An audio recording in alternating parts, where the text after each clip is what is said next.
It has been a truly bewildering 24 hours. They don't know what the they're doing. So let's try and break it down. What's actually happened?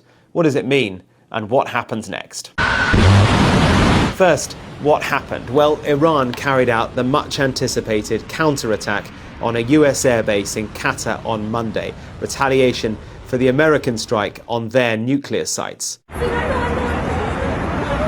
Iran's attack was a failure in that no one was injured or killed, but it allowed the Iranians to save face. Trump brushed the attack off as weak, and then he kind of played both sides, the Iranians and the Israelis. He jumped them into agreeing to stop fighting.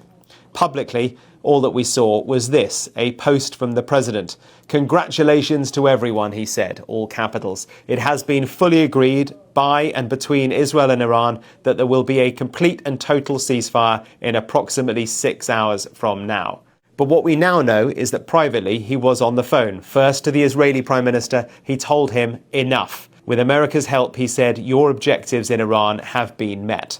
He then called the Emir of Qatar. He told him that Netanyahu had agreed to stop and that it was the Emir's job to get the Iranians to stop. It worked, sort of. But hours later, early on Tuesday morning in DC, after a night where both sides accused the other of ceasefire violations, the president was angry. He showed it with public language unique for a world leader. Israel, as soon as we made the deal, they came out and they dropped a load of bombs, the likes of which I'd never seen before. The biggest load that we've seen. I'm not happy with Israel. You know, when I say, okay, now you have 12 hours, you don't go out in the first hour and just drop everything you have on them. So I'm not happy with them. I'm not happy with Iran either.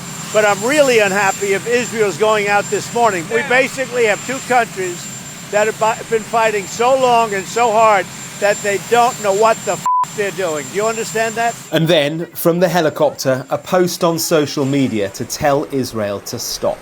Israel, do not drop those bombs. If you do, it is a major violation. Bring your pilots home now. And after he boarded Air Force One, he phoned the Israeli Prime Minister. We're now told that he was exceptionally firm with Netanyahu on the phone. A short time later, the Israelis announced their operation was over.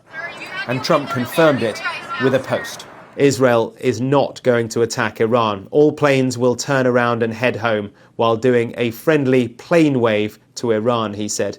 Nobody will be hurt. The ceasefire is in effect.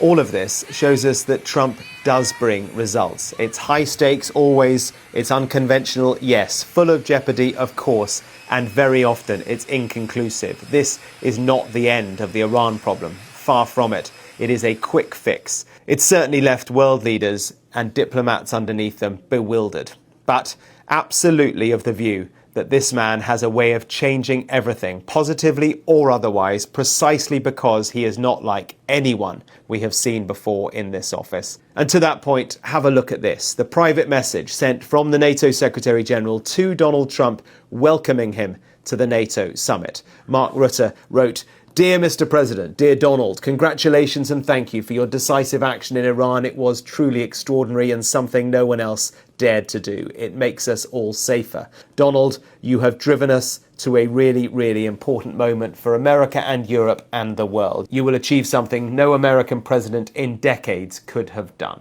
So NATO needs a successful summit. Europe needs America. And it is that sort of tone that they have concluded is the way to draw in this most consequential of presidents.